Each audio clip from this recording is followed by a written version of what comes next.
a good night for us, a really good night.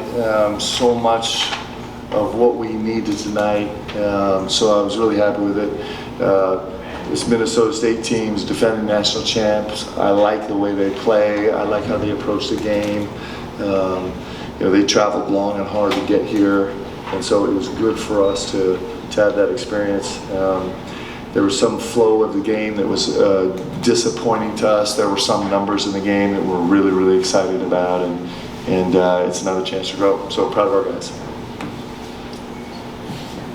Mark, as a former 6'10" center, what makes Andrew Carr different than some other good guys? And also Brandon Garrison, what about his ceiling? Yeah, Andrew Carr is such an elite level decider. Like, he's really a capable decision maker. One, he's a 66%, 2-point shooter, which is pretty incredible. He shot 38% from the three last year, so he's really wildly efficient at making shots. He makes shots, but he stacks decisions.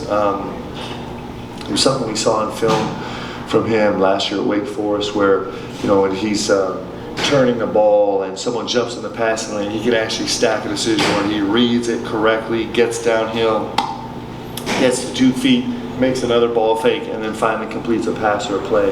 There's not that many guys his size with his ability to make shots and finish shots that can stack decisions like him. I think he's really special. I think he's really, really difficult to guard as a scorer and as a playmaker. I think he's good in both those areas. And I thought, he had a real challenge defensively. Sometimes when you're playing undersized teams that really shoot it kind of 1 through 4 and at times 1 through 5, he's got to race around the floor and guard smaller guys. And I thought his attention to detail on the defensive end was really terrific tonight. It was much improved from his defensive performance was much improved from our first exhibition. So I was really proud of him tonight. Mark, have you ever had a player play with the pace that Kerr plays with? And is there such thing as too fast coming off a made basket or anything, the way he goes like that? Yeah, it's he's such an infusion of energy, right? Which is such a beautiful thing. It was a little weird for us tonight. We were getting initial thrust and then stymied, and our transition from that original thrust into our actions was a little weird. We spent 20 minutes on the floor without one of our traditional fives, which is such an important piece for us, and so that was a little weird. But man, he's going to be really fun, and he's really dangerous, and as we feel that space more, it's going to be fun. It was really important to get him on the court tonight, so he could just be out there under the lights. Coach, could you give us an update if you have any on Amari Williams? And then after that, when he was out there, what does it do for your offense when he can pass out of the post like that? He made the behind-the-back pass. Yeah. Outside of scoring, defending, what does that passing ability do for you? It's key for us. It's key to everything we do. We run a lot through our bigs, and so it's really important. And he's got a really unique skill set. I think he's doing fine. I think X-rays came back solid, but there will be more. We will get some more imaging tomorrow, but we're hopeful that he'll be back soon.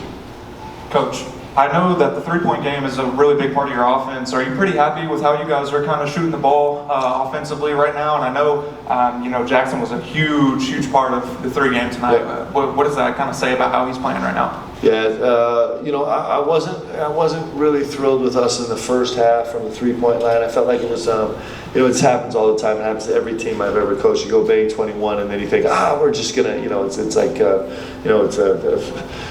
everything in the supermarket is free. Just grab it and throw it in the bag, right? It's not that. We did a much better job as the game went on about earning shots for each other. And there's a huge difference, and it might be an imperceptible difference when you just isolate shots, but how you earn those shots matters. Like the karma of this game matters. It's wildly important. And I thought we did a much better job as the game went on.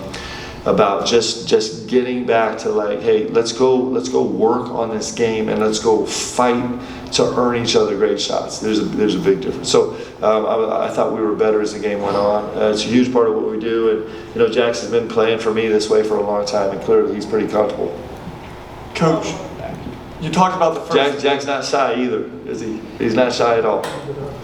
You talked about in the first half how you guys struggled to shoot. You guys started off 2 for 13 from beyond the arc. when it's tough to get your shots to fall and to find your open shots, what's your message to your team to keep shooting the ball, especially beyond the arc? Yeah, so it can vary. For us today, the messaging was, guys, these are not the shots that we take. Again, it's very nuanced conversation. We're going to go 2 for 13 in the first 9 minutes, sometimes from the 3-point line, when it is shots that we're earning, and we're going to keep shooting. It's a beautiful way to play, and what BBN is going to learn is they're going to just be like, okay, this is really hard right now, but it's coming, it's coming. And then there will suddenly be a barrage of makes, and it's mayhem and chaos in the gym, and we just know it's coming. We train that way, we study that way, we work that way. It's really important. There's 2 things we talk about. One is the way we earn those shots, and the second thing is probably the thing I was, a place where I was really disappointed was our offensive rebounding work, our commitment to the offensive glass. I think that was a residual, that's an energy thing, and when the game gets a little weird, like our rotation got weird, Amari's deal got weird, it felt a little weird, our thrust was so intense, and our transition out of the thrust was weird, and so we just didn't perform the way we expect to perform on the offensive glass. I think we only finished with 6 offensive rebounds, which that's not us at all. You think we missed 24 threes, and we only came up with 6 offensive rebounds. That's just not how we play. So we got a little weird there, but that's what we focus on, is earning them for each other with a great pace, and then really, really being effective on the offensive glass. Mark, in your opening segment, you mentioned that there were some numbers in the game that you're really excited about. I was hoping that you maybe just elaborate on what a few of those are. Yeah, so this is a possessions game, and it's very important to us that we have more possessions. So you think about our guys. So Otega Owe, he's never done this before. I'm pretty sure he was a 6-0 tonight. That's incredible, right? And Kerr Chris, the first time under the lights, was a 6-0 tonight, and Lamont Butler, came off 0 night and was a 5-1 tonight. Those numbers are great. Andrew Carr was a 3-0, which is absolutely terrific. That we're excited about. Colin Chandler was elite level playing off 2 feet at a 3-0. He was unbelievable getting downhill and playing off 2 feet for a rookie to be a 3-0 guy. In a game that felt weird, there wasn't a real rhythm to this game, so there's a lot of weirdness. And for us to be 28-8 in this game, under 10 turnovers, is super exciting to me. And nearing 30 assists is really important for us.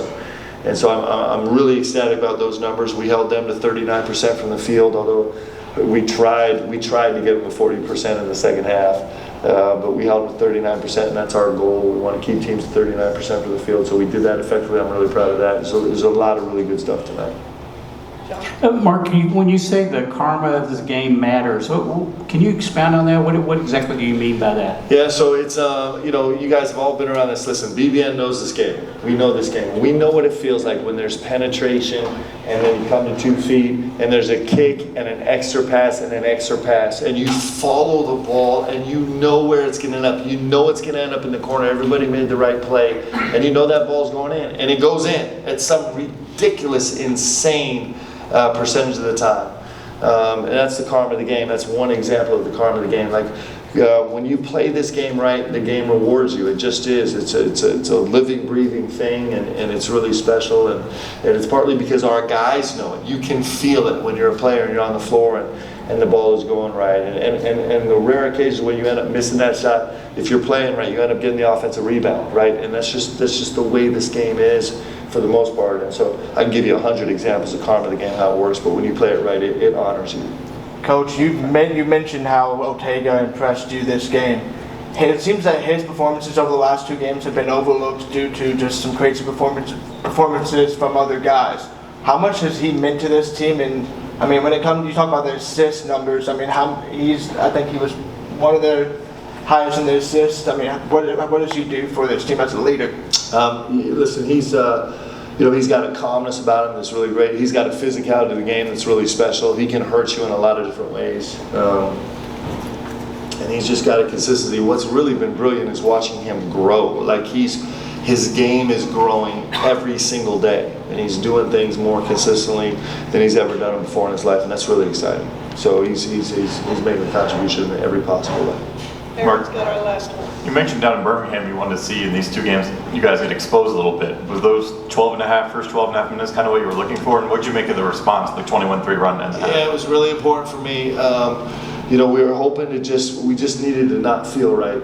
But we just needed to be there where we didn't feel quite right. And the guys needed to understand like how we lean into fixing it. Not only did they do a decent job in the course of the last 6 minutes of the first half were incredibly solid for our guys, 6 or 7 minutes. And so they did it by leaning into us, right? By leaning into what we do. We never really built a happy home there tonight, but at least we kind of fought to get back to that, and lean into us is like 100 different things, but so I was proud of that. And then that's something we're going to be able to talk about, and we're going to get back to, and we're going to be able to talk about the poor shooting and how that ended up, and how the guys attacked, and be a learning experience for us, and that's what we need, because we're going to have so many times in this season where things are kind of we're very much an energy team, and we're very closely monitoring the energy of this game, and so it was important for us to get a little weird. Game one was just so easy, and everything went right the whole night long, and just for us to have just for us to come to the sideline and feel a little bit of frustration was really important, and so that'll bode well for us as we move forward. Terrific team. Also, super special. This is really important, guys.